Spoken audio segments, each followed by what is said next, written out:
DIG has several projects that are going to be its launching projects, the initial things that it will work on. One of them is called Student Explorer. The idea of Student Explorer is to recognize that at every moment, at each instant, the university has a tremendous amount of information about every student. There are many cases where it's very important that we should put that information to use. An obvious one is for a student who's struggling.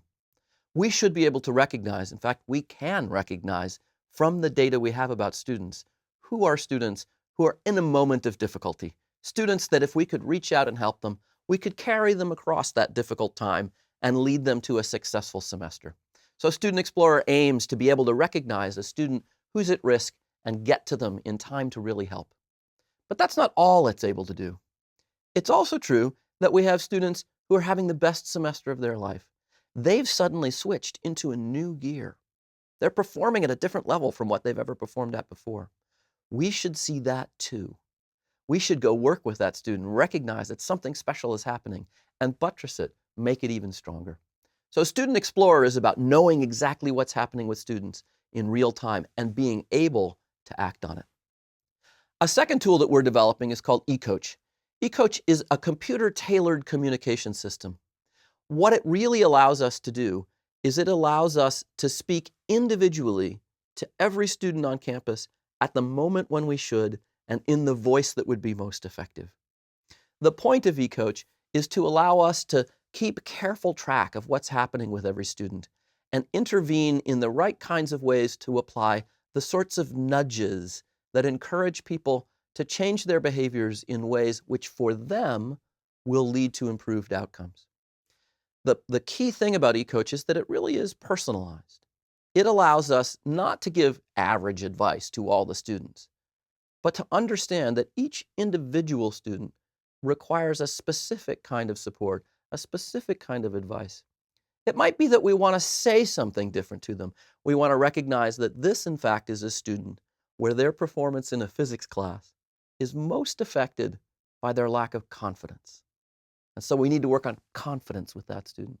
With another student, we might need to work on the amount of effort that they're putting in. Maybe they're just not putting in enough time. Right? They have plenty of confidence. They're not doing the right thing. The other thing that eCoach allows us to do is to speak to the student in all different kinds of voices. So instead of having Professor McKay tell the student what they have to do to be successful, we can give the same advice in the voice of another student, a student very similar to the student we're trying to talk to. So a great example of that might be an introductory physics student who really wants to become a doctor, a pre-medical student. A lot of these students are really scared of physics because they're afraid they won't do well in it and it will prevent them from becoming a doctor. Now, when I, as a professor, tell them what to do in a class like that, they may ignore my advice because they don't think I'm anything to do with them. If instead we give that advice from another pre-med student, a person who took this class last semester and actually not only survived, but thrived, they listen to that advice when it comes in this other voice. So a key part of the eCoach technology is the ability to match a person who needs to receive a particular kind of advice to a person who can deliver that advice to them in a way they will really receive it. One of the exciting things about doing this kind of work here at the University of Michigan is that we have world-class researchers in understanding the psychology of message delivery, of behavior change, of marketing in this way. And as we work to develop these tools for our own teaching and learning purposes, we're also doing research on what it is that leads people to change their minds or change their behavior, how to do personalized messaging in ways that will really change the world. One of the great things about working on the DIG team is that the work is going to be very diverse. We have really different kinds of projects coming in through the door. Just to give another example, there's a project that's called Gradecraft. And Gradecraft is about entirely restructuring the nature of a classroom experience for students. It's about turning what used to be a very rigid, you must do every assignment in this order, and every assignment you do, all that can happen to you is you can get less than 100%. It's about turning that scary kind of classroom environment into a game, the kind of environment where students are offered lots of opportunities to do things rather than assignments they must do. They're allowed to choose their own path through the material, to explore it in ways that excite them.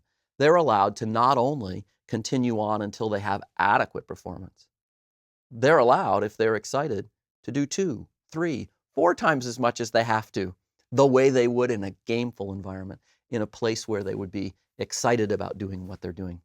So in addition to doing things like delivering new kinds of messages to students, in addition to keeping track of them in the data and being able to catch them before they fall, you'll be working on innovations like Gradecraft that are aiming to really restructure the nature of a classroom.